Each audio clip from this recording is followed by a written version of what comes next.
दिनै आंनि बिसिया एसेबां अन्थाइ बिखा एसेबां गावनि फिसा आंगोनि फिसाखौ गावनि थैजों दानायखौ दिनै बे नागारनानै थांदों। आं सानो दा बे गथ' सानै खांहैदों, बे गथ'फ्रा सासेबो थाङा। आं मानसि नङा, आं सैमा। आं माबा दिनै रेप केसाव जेलाव हाबदोंमोन नामा? दिनैनि गुबै टपिकआनो जाहैबाय जोंहा 10 बोसोरनिबो बारा जोबथेसालियाव जोबजानाय एक्स एनडिबि गान्दा बर'आ दिनै गावनि जिउनि जारिमिन जोंनो मा बाथ्रा फोरमायखो, लोगोसे गावनि अनजालि बिसिया सोरजों खारफालांखो आरो सोर हौवाजों थाहैखो बिनि बिसय जोंनो एक्स एनडिबि गान्दा बर'आ दिनै जोंनो फोरमायदों। लोगोसे दानि जे बिटिसि सरकार जे हाग्रा बिफान इएम रनजित बसुमतारी सारनिनो बिथांमोना साफा दैदेनगिरिमोन, नाथाय इएम रनजित बसुमतारी सारनिफ्राय जेबो अनसुंथाइ रां मोननो हायाखै, न'खर जानो थाखाय बा न'खर संसार खुंलांनो थाखाय जेबो मोनाखै होननानै दिनै एक्स एनडिबि बा 10 बोसोर बारा जोबजानाय गान्दा बर'आ जोंनो फोरमायदों। लोगोसे रायजोफोर, आंनि टपिकआव आं गोलाव खालामाजासे जे गान्दा बर'आ दिनै मा फोरमायखो इउ पिपिएलनि हेंथायै थामहिनबा मानाव गेदेर हाग्रा बिफान इएम रनजित बसुमतारी सारनि हेंथायै मा बाथ्रा बुंखो बे भिडिअ क्लिपखौ आङो स्क्रिनाव होबाय, स' नोंथांमोना नायलांग्रोदो। बर' सेंग्राफोरनि बिसिफ्रा आंनि हिनजाव बायदि दाजाथों। आंनि हिनजावा आंनि न'आव थानानै मा जोबदोंमोन, जानो जोबदोंना लोंनो जोबदोंमोन। दिनै हौवाखौ खैफोदाव गोग्लैनायखायसो बे गारनानै थांदों। खैफोदाव गोग्लैनायखौ जिबनावबो गारनानै थांनो हायामोनलै। मानि थाखाय गारदों?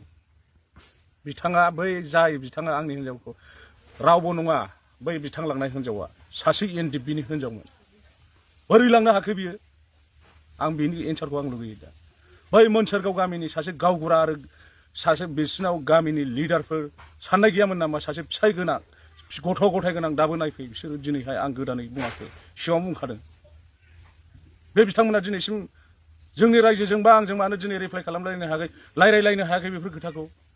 बिथांमोननि मन्त्रि बसुमतारी आंनि हिनजाव आरो बेनि फिसाय जि आं मन्दिराव हाबहैयो, फिसाला लोमजादों, बिहा फिसाला दुइसिन। बे बिथाङा माब्ला हाबा जाखो, माब्ला फिसा सानै खांनो हाखो? बियो मा बदमजों? बे बिथाङा बे मन्दिरावनो आं जेराव हाबो बे मन्दिरावनो हाबफैयो। नंखायनो अन्नानै बे महित' टाइमाव बे मन्दिराव बे ओनसोलाव दाफै। आं नोंसोरखौ निमाहा होबायमोन बिसि फिसाय, नाथाय आं माबा महित' टाइमाव थानाय समाव आंबो मन्दिराव थांगोन, नोंथाङाबो माबा मोनसे महित' टाइमाव मन्दिराव फैगोन। मोगा मोगि जाबा अब्ला मा जागोन बेखौबो एसे सानदो।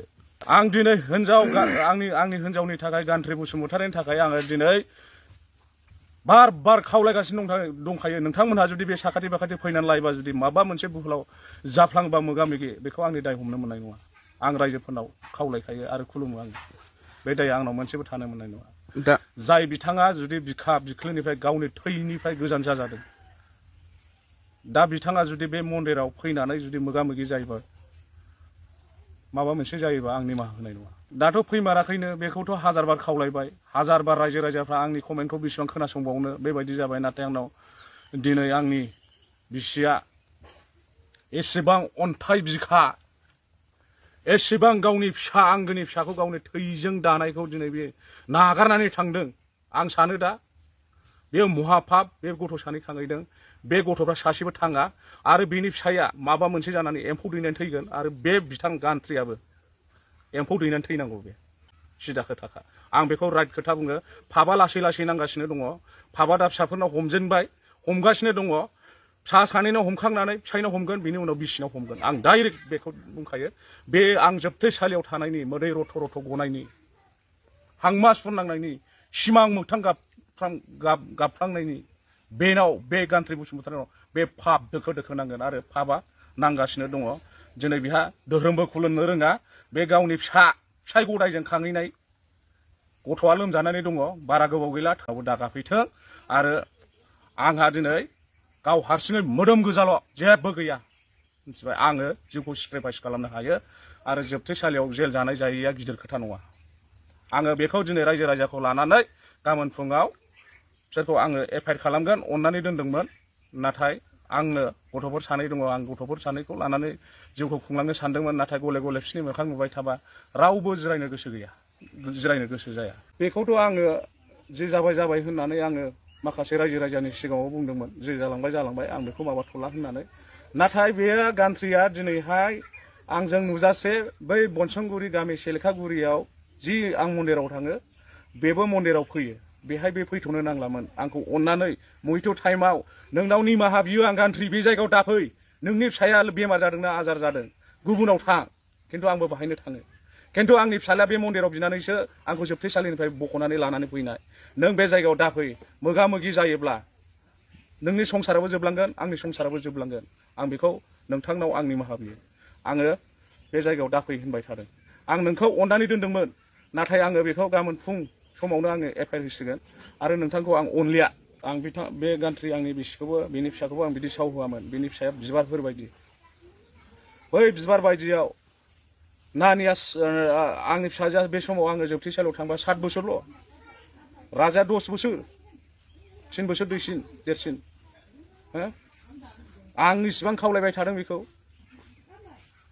मानो फैफिननो हायाखै दाय बुला बयनावबो थायो होननानै मा दा आजिखालि आयेनानो बिदि थांबाय नामा अब्लाबोथ' खोथाया ओरै जायो जोंदि गाबोननो सोरबा गुबुन हिनजावखौ लाबोयोबा जोंखौ रायजो राजाया मा डिसिसन लागोन बिसिनि रायजो राजाया मानो डिसिसन लानो हायाखै दाबो एसेबो सावरायाखै मानो दिनै डाइभर्सनि जेबो माबा गैया पेपार गैया दिनै फाथैलाइ बिसिनायनि जेबो गैया मानो सावरायाखै हाबा जाखुमानानै ओरैनो थानो हागोन गगोन सानदों नामा बेहाय रायजो राजा गैया नामा सासे फिसाइ गोनां हिनजावा हाबा जाखुमाहैनो बै मोनसोरगाव गामियाव आं मानसि नङा आं सैमा आं माबा दिनै रेप केसाव जेलाव हाबदोंमोन नामा बे आंखौ गारनानै थांनो मानो कमेन्ट होआखै बेनि बिमा बिफाखौ बनसंगुरिनि रोदा बसुमतारी बनसंगुरि बेनि फंबाय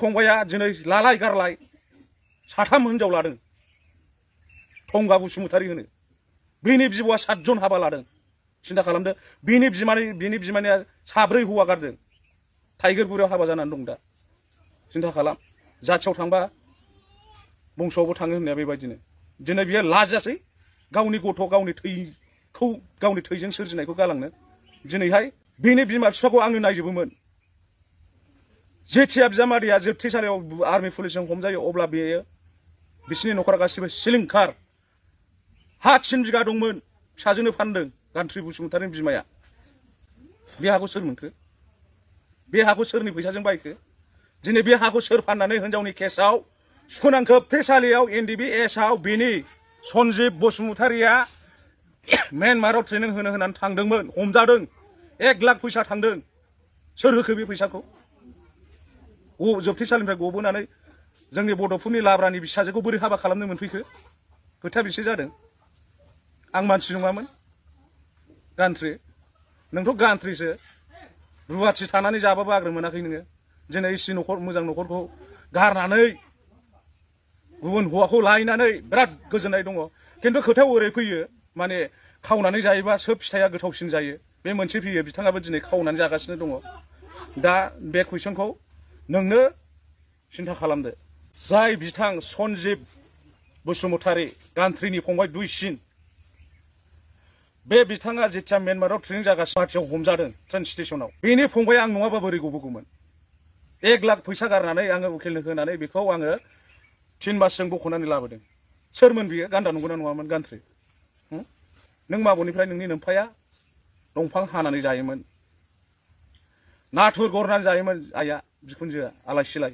सोर नायखो सोर बख'खो दिनै बे बड'फोरनि लाब्रानि फिसाजोखौ बोरै हाबा खालामनो मोनफैखो सन्जिबा आं बख'आखैमोनब्ला आं सोर नों बेखौबो एसे सिन्था खालाम अब्ला मानाव गेदेर रायजो राजा आरो लोगो नोंथांमोना थार नुखाबाय खोनाखाबाय बुजिखाबाय नङा होनब्ला दिनै XNDB गान्दा बर'आ गावनि जिउनि जारिमिनजों लोगोसे दानि जे BTC सरकारनि बागै मा बाथ्रा फोरमायखो नोंथांमोना फारसेनिफ्राय नुखाबाय दा नोंथांमोना बिनि बेलायाव मा कमेन्ट खालामहरो नोंथांमोना कमेन्टनि गेजेरजों फोरमायहरदो थारैनो XNDB फोरनि थाखाय जोंहा दानि BTC सरकार हाग्रा बिफान EM रन्जित बसुमतारी सारजों लोगोसे मानाव गेदेर प्रमद बर' सार मोनहा XNDB फोरनि थाखाय जेबो मोनसेबो खामानि मावनो हायाखै नामा जौगानायनि बिथांमोननो लामा दिन्थिनो हायाखै नामा बेखौ नोंथांमोना कमेन्टनि गेजेरजों फोरमायहर जे नोंथांमोननि कमेन्टखौ फरायनानै फैबाय थानाय BTR BTC इलेक्सनाव जों रायजो राजाफ्रा बुजिलायनानै सोरनो भटखौ होनांगौ जों बेखौ मिन्थिनो हायो अब्ला रायजोफोर दिनैनि भिडिअखौ आं बेखिनियावनो फोजोबबाय। भिडिअखौ मोजां मोनदोंब्ला लाइक, लोगोसे चेनेलखौ मोजां मोनदोंब्ला साबस्क्राइब।